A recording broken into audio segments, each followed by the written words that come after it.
ভগবান গীতাতে অর্জুনকে বলছেন, শৃণু মে পরমম বচ সর্বগুহ্যতমম ভূয়। হে অর্জুন, যেহেতু তুমি আমার ভক্ত, যেহেতু তুমি আমার সখা, সেই জন্য সবচাইতে গোপনীয় কথা আমি তোমাকে বলছি। আপনারা গোপন কথা কাকে বলেন? জায়গা থেকে বলেন নাকি? রিক্সার উপরে যাচ্ছেন আর বলেন, ও রিক্সাওয়ালা শোনো, আমার গোপন সবচাইতে গোপন কথা তোমাকে বলছি, শোনো। ভগবান অর্জুনকে বলছেন, শৃণুমে পরমম বচ, আমার হৃদয়ের কথা, আমার মনের কথা, আমার গোপন কথা আমি তোমাকে খুলে বলছি। অর্জুনকে বলল, আমরা কি করে পেলাম? আমার তো অর্জুন না। এখানে কারা কারা ভাবছেন যে ওনারা ভগবান জগন্নাথের সখা? আমরা জগন্নাথের সখা নাকি? আমরা জগন্নাথের সেবক। আমরা দাসরসে ভগবানকে আরাধনা করি। ভগবান অর্জুনকে বলছেন, ভক্ত সীমে সখা চেতি রহস্যম হেতুদুত্তম। তুমি আমার ভক্ত, তুমি আমার সখা, সেই জন্য আমি তোমাকে বলছি। কিন্তু অর্জুনকে উপলক্ষ করে ভগবান কৃষ্ণ মানব জাতির উদ্দেশ্যে বিশেষ বার্তা দিয়েছেন। প্রকৃতপক্ষে গীতা তো অর্জুনের জন্য ছিল না, গীতাটা ছিল আমাদের জন্য। কিন্তু অর্জুনকে সামনে রেখে, অর্জুনের মাধ্যম দিয়ে ভগবান গীতা আমাদের কাছে প্রকাশ করলেন। তো ভগবান অর্জুনকে বলছেন যে আমি তোমাকে সবচাইতে গোপন কথা আমি তোমাকে বলবো। এখানে যারা পড়াশোনা করেছেন আগে এক সময়, বা যারা এখন করছেন, যারা স্কুলে, কলেজে, ইউনিভার্সিটিতে বা বিভিন্ন বিভাগে সবচাইতে যারা পারদর্শী, তাদের থেকে আপনারা নোটস নেন, তাদের সাহায্য চান সেই বিষয়ে। যে ইংরেজিতে খুব ভালো, তার থেকে সেই বিষয়ে কিছু নোটস চান। যে অঙ্কতে ভালো, তার থেকে নোটস চান। যারা ব্যবসা করেন, যারা ভালো ব্যবসায়ী, যদি সুযোগ হয় তাদের থেকে আপনারা পরামর্শ নেবেন। যারা সঙ্গীতজ্ঞ, তাদের থেকে গান বাজনা সম্পর্কে আপনারা সেই সমস্ত তথ্য পাবেন। যারা ভালো রাঁধুনি, রান্না করার বিষয়, তাদের থেকে তথ্য পাওয়া যাবে।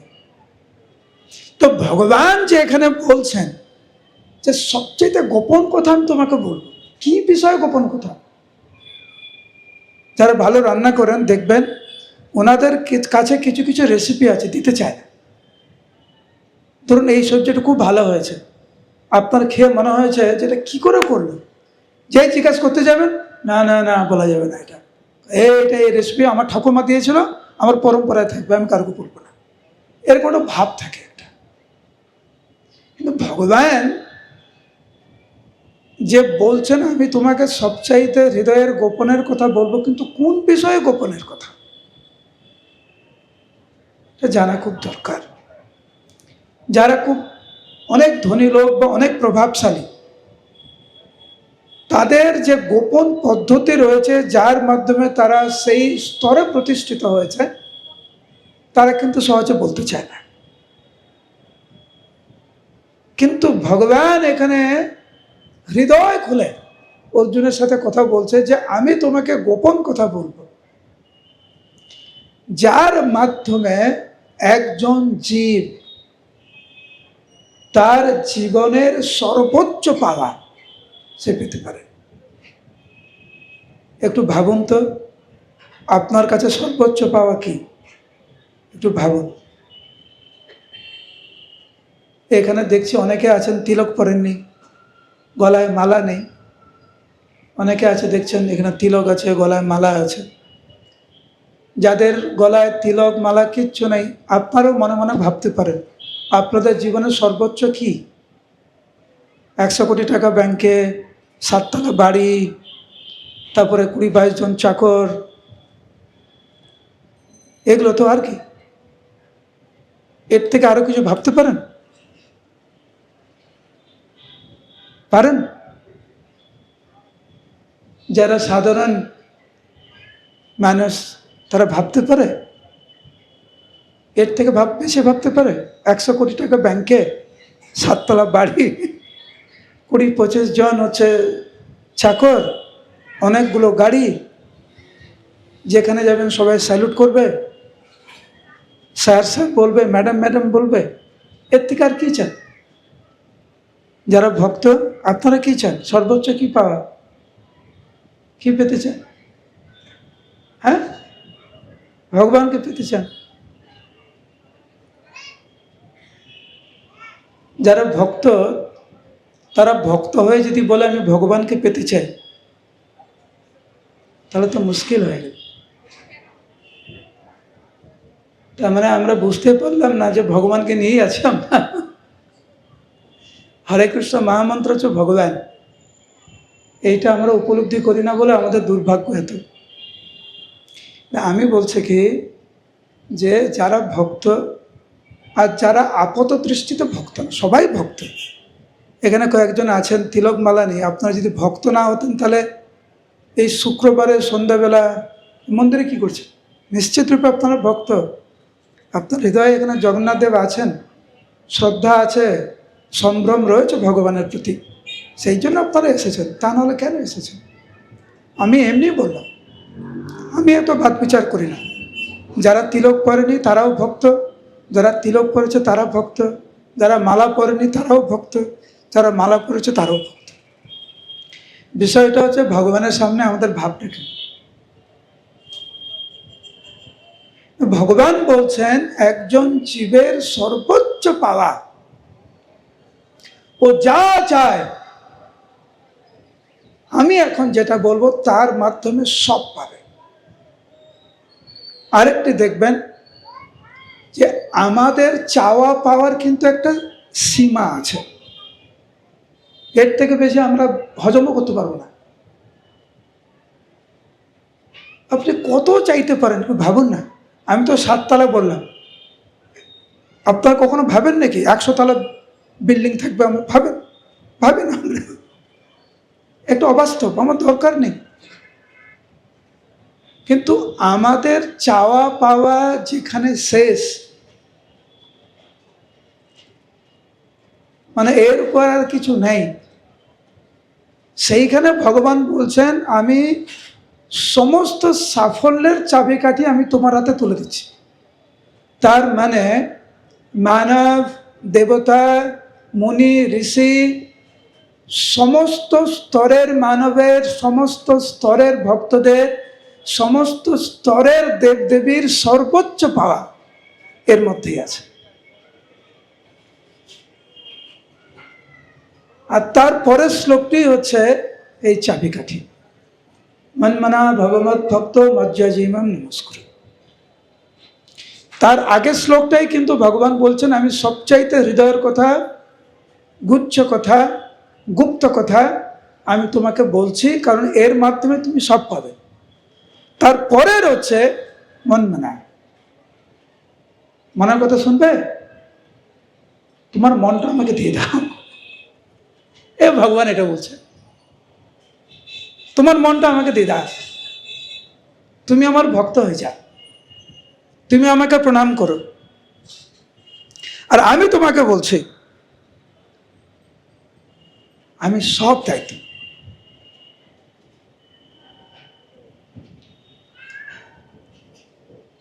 আমাদের দায়িত্ব কে নিয়েছে ভাবুন তো। পিতা মাতা আমাদের দায়িত্ব নিয়েছে, কয়দিন নিতে পারবে? ওনাদের দায়িত্ব কে নিয়েছে? ওনারা এখন কোথায়? যারা আমাদেরকে ছোটবেলা থেকে বলে এসে তুই চিন্তা করিস না, আমি আছি, তোকে আমি দেখবো, তোর কিচ্ছু হবে না, ওনারা এখন কোথায়? তো বিষয়টা হচ্ছে এই জন্ম মৃত্যু জরা ব্যাধির যে সংসার, এই সংসারে আমাদের প্রকৃত নিরাপত্তা কে দেবে? প্রকৃত আশ্রয় কে দেবে? সর্বক্ষণ সর্ব অবস্থায় আমাদের সাথে কে থাকবে? এই জড়জগতের কারুর পক্ষে এটা সম্ভব না। এটা কেবলমাত্র সম্ভব ভগবানের। ভগবান বলতে পারে যে মা শুচা, তুমি চিন্তা করো না। ভগবান ছাড়া আমাদেরকে কে বলবে মা শুচা? যে আমাদেরকে নিরাপত্তা দেওয়ার কথা বলছে তার কি নিরাপত্তা আছে? আর এই যে কৃষ্ণের যে শ্লোক মন্মনা ভবমত ভক্ত মজ্জাজিমাম নমস্কুরু, এইটা যখনই কোনো জীব, যখনই কোনো ভক্ত ভগবানের কথা মতো তার জীবন দ্বারা ভগবানের ইচ্ছা অনুযায়ী যখন সে জীবন যাপন করবে, তখন দেখবেন এই জড়জগতের কোনো পরিস্থিতি, কোনো পরিবেশ, কোনো ধরনের সম্পর্ক তাকে প্রতিকূলভাবে প্রভাবিত করতে পারে না। এটা সম্ভব নয়, কারণ সে তখন পূর্ণরূপে ভগবানের আশ্রয়ে থাকে। এখন তা আমরা পারি না কেন? ভগবান বলছেন তুমি পূর্ণরূপে আমার। তো জগন্নাথ দেব এত করুণাময়। আজকের আমি সকালবেলা আরেকটি জায়গায় আমি ক্লাস দিচ্ছিলাম, সেখানে আমি বলছিলাম জগন্নাথ কত করুণাময়, যে আমাদের মতো বদ্ধজীবদেরকে উদ্ধার করার জন্য, দর্শন দেওয়ার জন্য, কৃপা করার জন্য পঞ্চরাত্রিক বিধি অনুসারে উনি রাত্রে ঘুমানো না।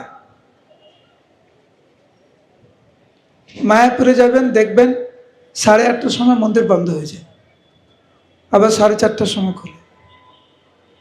পুরীধামে যান, রাত 11টার সময় যান, জগন্নাথকে দর্শন করতে পারবেন। আর যখন মন্দির বন্ধ হয় কয়েক ঘন্টার জন্য, তখন জগন্নাথ দেবতাদেরকে দর্শন দেন। উনি সারাদিন ভোগ গ্রহণ করতেই থাকে, যাতে সেই ভোগ প্রসাদ রূপে আমরা পেতে পারি।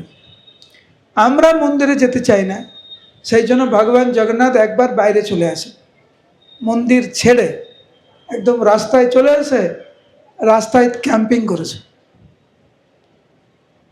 হয় না দুয়ারে সরকার আগে ছিল, জানে এখন কি আছে। দুয়ারে ভগবান চলে এসেছেন কৃপা করার জন্য। এই কনসেপ্টটা, দুয়ারে কনসেপ্টটা আজকের কনসেপ্ট না, এটা ভগবানের কনসেপ্ট, ভগবানের চিন্তাধারা। ভগবান চলে এসেছেন এখানে কৃপা করার জন্য। ভগবান এত উদার, উনি এত করুণাময়, তো আমরা কি করে পিছিয়ে আছি? কোন দুঃখে, কোন আকর্ষণে, কোন আসক্তির কারণে, কোন ভয়ে? দেখবেন বিশেষ করে যুব সমাজ লজ্জাতে ভয়ে গলায় মালা পরে না, কিন্তু যদি বলে ফেলে কেউ সাধু হয়ে গেল এই বয়সে, যদি কেউ দেখে নেয়, সেজন্য দেখেছি আমরা অনেকে মালা পরার পরে এমন কাপড় দিয়ে বেঁধে দেয় যাতে কেউ না বুঝতেও পারে যে মালা পরেছে। কিসের ভয়? তিলক তো দূরের কথা, মস্তক মুন্ডন, ওরে বাপরে, কিসের ভয়? তো এখানে শাস্ত্রে বর্ণনা করা হয়েছে এই জড়জগৎ সম্পর্কে আমরা ভালোভাবে জানি না। এই জড়জগৎ যে কত ভয়ঙ্কর, কত নিষ্ঠুর, মায়া যে কত প্রভাবশালী, এবং কিভাবে প্রত্যেকটা পদে পদে আমাদের বিপদ, এটাকে হৃদয়ঙ্গম না করে আমরা দেহের প্রতি, সংসারের প্রতি, আমাদের পরিবারের প্রতি এতটাই আসক্ত আমরা, যে ভগবান যে অর্জুনকে আমাদের জন্য যে গুহ্য কথা বলে গেছেন, যার মাধ্যমে আমাদের সর্বোচ্চ প্রাপ্তি আমরা পেতে পারি, তাতে আমাদের গুরুত্ব নেই। কেন গুরুত্ব নেই?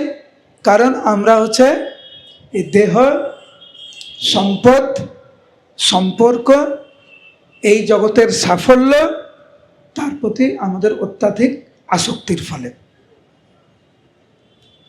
আরেকটি বিষয়,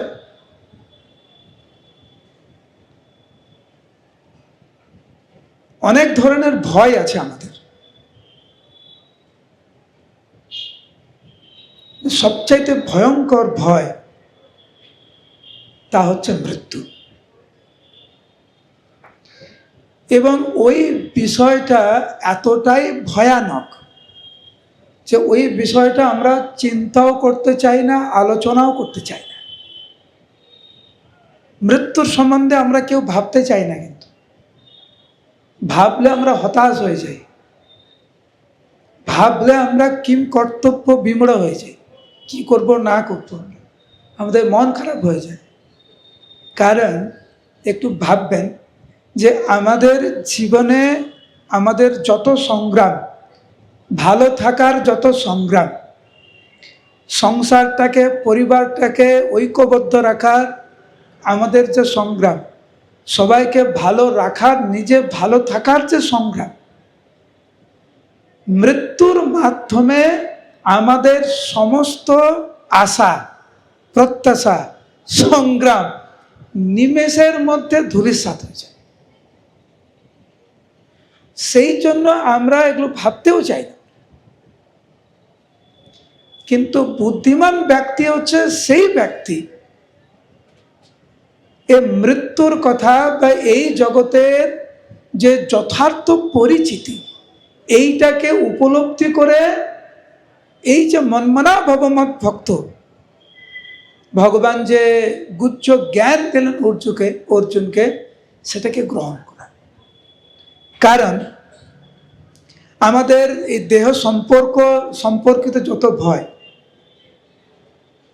বা সম্পদ সম্পর্কিত যত ভয়, আমাদের যত সম্পর্ক রয়েছে সেগুলো নিয়ে, সেগুলো হারানোর যত ভয়, সম্পদকে হারানোর ভয়, সাফল্য।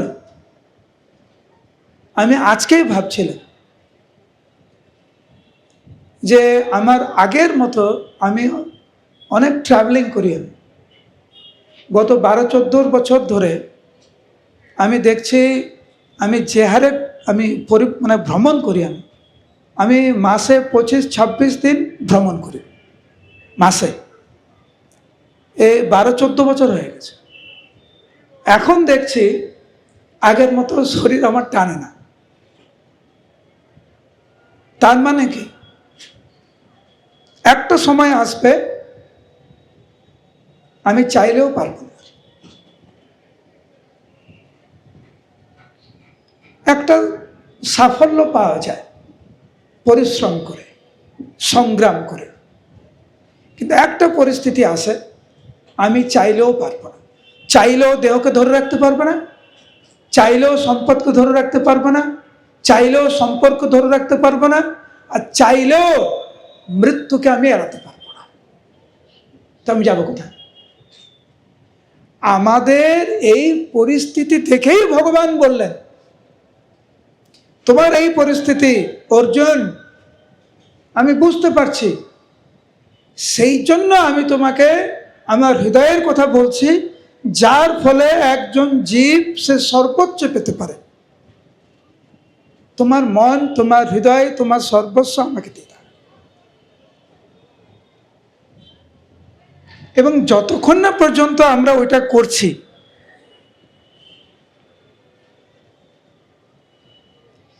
আমাদের জীবনে হতাশা ছাড়া আর কিছু থাকতে পারে না। এবং ভগবানের পরিকল্পনা এমন, এইখানে যারা বসে আছে, একদম ছোট্ট বাচ্চা বসে আছে ওনার দিদার কোলে, হয়তো যে ছোট্ট বাচ্চা থেকে শুরু করে একদম একজন বৃদ্ধ পর্যন্ত সবাই কিন্তু হতাশায় ভুগছে। ও ছোট্ট বাচ্চা, আপনি ভাবতে পারেন ও আবার কীরকম হতাশা, ওরও কিন্তু অনেক মনে কষ্ট। কেন? ও দেখছে অনেক খেলনা আছে, সব খেলনা চায়, কিন্তু সব খেলনা ওকে দেওয়া হয় না। ও খেতে চায় জাঙ্ক ফুড, বাবা মা খাওয়াতে চায় ওকে হেলথি ফুড। ওর মনে অনেক কষ্ট। প্রভুপাদ ওনার নিজের উদাহরণ দিয়েছেন। ওনার পিতা গৌরমন্দে ছোট্টবেলায় প্রভুপাদকে নিয়ে গেছে দোকানে, সেখানে প্লাস্টিকের বন্দুক পাওয়া যায় না, গান, হ্যাঁ। তো প্রভুপাদ বলছে আমার ওটা লাগবে। তো বাবা গৌরমন্দে প্রভুপাদকে খুব ভালোবাসতেন, যা বলতেন যা চাইতেন সব দিতেন। তো একটা কিনে দিয়েছে। প্রভুপাদ ওনার বাবাকে বলছে আমার আরেকটা লাগবে। তো গৌরমন্দে বলছে তোমাকে তো আমি কিনে দিলাম। প্রভুপাদ বলছে তুমি তো একটা কিনে দিলে, আমার তো দুটো হাত, দুটো তো আমার দুটো লাগবে। প্রভুপাদ এটা পরবর্তীতে উনি বলছিলেন যে এই হতাশার ব্যাপারটা আমাদের ছোটবেলা থেকে, কিন্তু আমাদের বয়স যত বাড়ে হতাশাটা তত গভীর হয়। সেই জন্য দেখবেন একটা হতাশা থাকে যে যখন একজন ভাবতে থাকে যে সে সারাটা জীবন তার পরিবারকে দিয়েছে, কিন্তু সেই পরিবার কি আমার পাশে থাকবে? একটু ভাববেন। যুধিষ্ঠির মহারাজ এর উদাহরণ দিয়েছেন। একটা বালতির জল, এক বালতি জল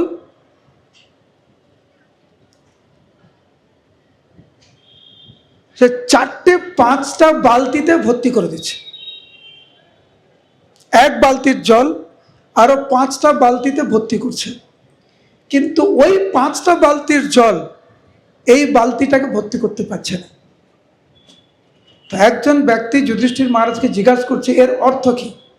এক বালতির জল 4-5টা বালতিতে ভর্তি হয়ে যাচ্ছে, কিন্তু 4-5টা বালতির জল একটা বালতিতে ভর্তি হতে পারছে না। এর অর্থ কি? যুধিষ্ঠির মহারাজ বললেন এর অর্থ হচ্ছে কলিযুগ। যে পিতা মাতা 5-6 জন 7 জন 10 জন সন্তানকে জন্ম দিয়ে তাকে লালন পালন করবে, কিন্তু ওই 10 জন সন্তান একজন পিতা একজন মাতাকে দেখবে না। সেই জন্য দেখবেন বৃদ্ধাশ্রমের সংখ্যা বৃদ্ধি পাচ্ছে, কিন্তু যে একটু ভয় থাকে যে আমি সব কিছু আমি উৎসর্গ করলাম আমার পরিবারের জন্য, কিন্তু দেখবেন যাদের বয়স বাড়ছে তারা কিন্তু নিজের বাড়িতেই বোঝা মনে করেন, তাই না? এ মন্দিরে এসছেন, গুন্ডিচে এসছেন, গিরিরাজ প্রভু আপনাদেরকে কিছু শোনাচ্ছে, প্রসাদ দিচ্ছে, আপনাদের মনে হয়েছে আপনারা ইস্কনের প্রতি বোঝা? মনে হয়েছে না? বাড়িতে ফিরে যান। যারা বড় তাদেরকে বলছে, যাদের সন্তান 20-22-25 তাদেরকে বলছে, বাড়িতে ঢুকবেন, ঢোকার সাথে সাথে একটা চাপ। নিজের বাড়িতে মনে হয় অতিথি, নিজের বাড়িতে মনে হয় বোঝা। সেই জন্য ভগবান আমাদের পরিস্থিতি সবকিছু বুঝেই উনি জগন্নাথ রূপে এসেছেন। এত কেন দুশ্চিন্তা করছো? তোমার জীবনের সমস্ত দুঃখ কষ্ট আমি ভালো করে বুঝি, এই জগৎ তো আমি সৃষ্টি করেছি। ভগবান বলছেন অহম সর্বস্ব প্রভব। সেই জন্য আমি তোমাকে যে উপায়টা দিচ্ছি সেই উপায় তুমি অবলম্বন করো, এবং সেই উপায় তুমি যদি অবলম্বন করো তাহলে তুমি আমার কাছে ফিরে আসবে, আর সেখানে জন্ম মৃত্যু জরা ব্যাধি কিছু নাই। না তাৎ ভাসতে সূর্য না সা শঙ্কা ন পাবক যৎকত্বন নিবর্তন্তে তদ্ধাম পরম। একবার আমার কাছে ফিরে আসলে তোমাকে আর এই জগতে ফিরে আসতে হবে না। একটি তো আমি পরিবারের জন্য কি করলাম, পরিবার আমার জন্য কি করলো, তাদেরকে হারানোর ভয়, ব্যবসা হারানোর ভয়, চাকরি হারানোর ভয়, প্রিয়জনদের হারানোর ভয়। প্রভুপাদ একটা সুন্দর কথা বলেছেন। প্রভুপাদ বলছেন আমরা প্রতিটি মুহূর্তে কিছু না কিছু নিয়ে ভয়ে থাকি। কেন ভয় আমাদের? ভয়ের কারণ হচ্ছে আমরা ভবিষ্যৎ জানি না বলে, ওই জন্য আমাদের ভয়। আমরা জানি না যে আধ ঘন্টা পরে আমরা জীবিত থাকবো কিনা। এই অনুষ্ঠান হচ্ছে, এরপরে প্রসাদ পাবো তো? যদি প্রসাদ পাই, কত লম্বা লাইন হবে, ধাক্কাধাক্কি হবে না তো? ধাক্কাধাক্কি যদি নাই হলো, প্রসাদ যদি শান্তিতে পেলাম, রিক্সা পাবো তো? রিক্সা পেলে জ্যাম হবে না তো?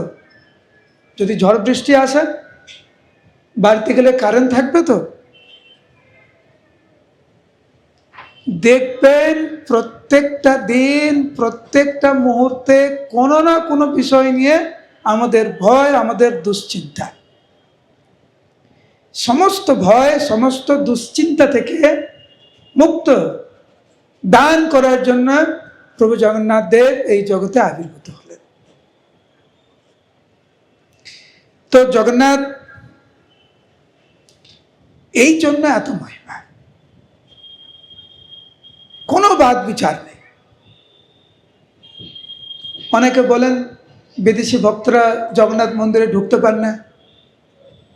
তো ঢুকতে পান না বলেই তো পতিত পাবন জগন্নাথ দরজার সামনে দাঁড়িয়ে আছে। রাস্তায় নেমে আসছে। আমাদের ইস্কনে তো উল্টো রথের পরে, উল্টো রথের দিনই জগন্নাথ চলে যায় মন্দিরে। পুরী ধামে যায় না, উল্টো রথের পরেও 2-3 দিন রথে বসে থাকে। রথে ভোগ গ্রহণ করেন, রথেই ঘুমায়, রথে সব কিছু। আরও 2 দিন থাকি, আরও 2 দিন কৃপা করি। এইটি হচ্ছে জগন্নাথ দেবের মনোভাব। তো বিষয়টা হচ্ছে, ভগবান আমাদেরকে উনার ভক্তের মাধ্যমে, ধামের মাধ্যমে, গীতা ভাগবতের মাধ্যমে, নিজে এসে বিভিন্ন অবতারের মাধ্যমে উনি আমাদেরকে অনেক কথা শোনাচ্ছেন, অনেক উপদেশ দিচ্ছেন। কিন্তু বিষয়টা হচ্ছে, আমরা কি শুনছি? না আমরা এক কান দিয়ে শুনছি, এক কান দিয়ে বের করে দিচ্ছি। সেই জন্য কৃষ্ণ অর্জুনকে জিজ্ঞাসা করছেন যে ত্বয়ি কাগ্রেণ চেতসা, হে অর্জুন, আমি যে তোমাকে এত কিছু বললাম, তুমি কি মন দিয়ে শুনেছ? তুমি কি কিছু উপকার পেয়েছ? তোমার মনে যত সন্দেহ, সমস্ত সন্দেহ কি দূরীভূত হয়েছে?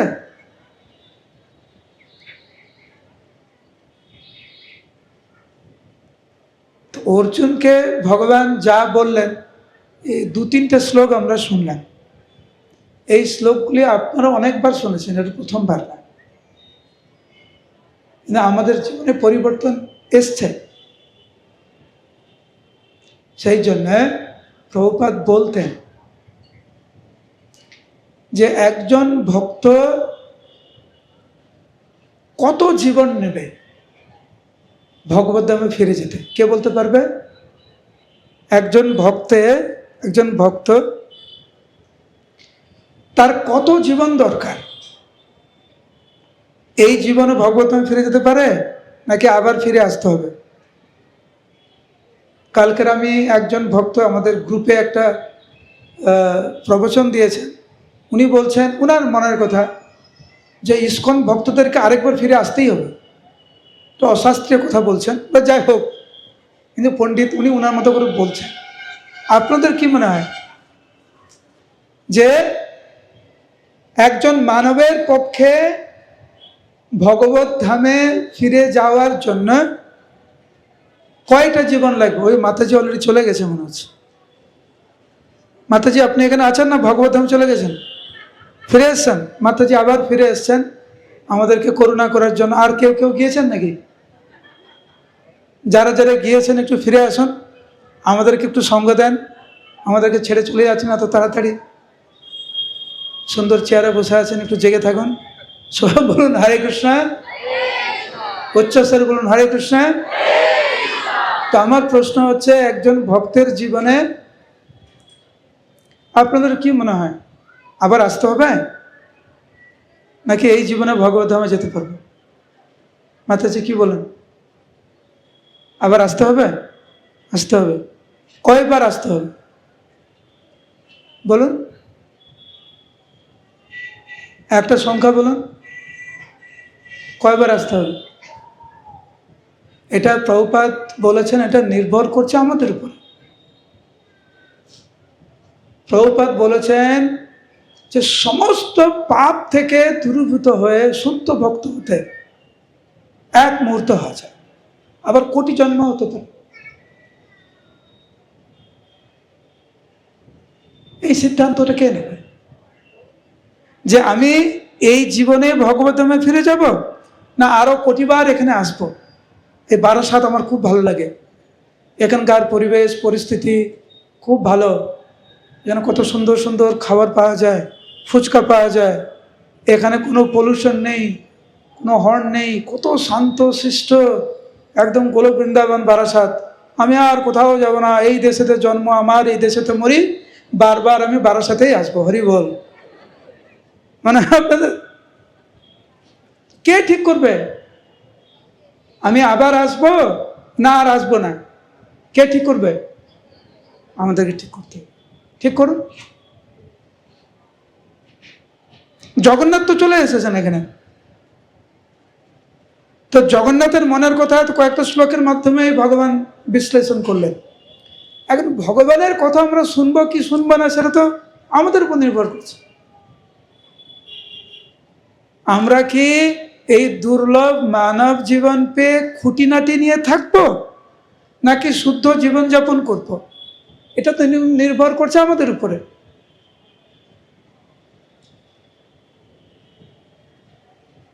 এটা খুব গুরুত্বপূর্ণ যে ভগবানের কথা শ্রবণ করে আমাদের জীবনে কতটা পরিবর্তন হচ্ছে, এটা নির্ভর করছে আমরা কতটা ঐকান্তিকতার সহিত ভগবত ভক্তিকে গ্রহণ করছি। অর্জুন তো একবার গীতা শুনলেন, একবার গীতা শুনেই বলছেন উনি, নষ্ট মোহ স্মৃতি লব্ধবা তৎপ্রসাদাৎ মায়াচ্যুত। একবার গীতা শুনে উনি বলছেন যে তোমার কৃপা আমার মোহ দূর হয়েছে, আমার স্মৃতি লাভ হয়েছে, আমার সমস্ত সন্দেহ দূরীভূত হয়েছে, আমি যথাজ্ঞানে অবস্থিত হয়েছে। এখন করিষ্যে বচনম তব, তুমি যা বলবে আমি অক্ষরে অক্ষরে পালন।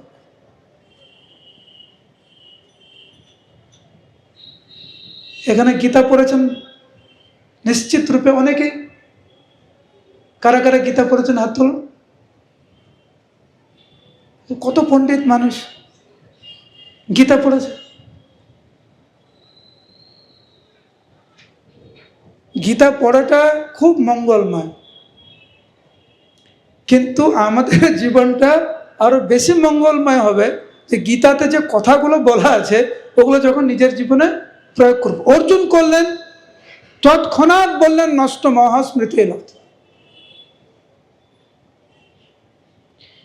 কালকের আপনারা জগন্নাথের রথের দড়ি টেনেছেন, জগন্নাথকে দর্শন করেছেন, নিশ্চিত রূপে কালকে প্রসাদ পেয়েছেন, আজকেও প্রসাদ পেয়েছেন, আজকেও জগন্নাথকে দর্শন করেছেন, আজকেও হরিনাম শুনেছেন। আমি যখন আসি তখন তো কীর্তন হচ্ছিল এখানে।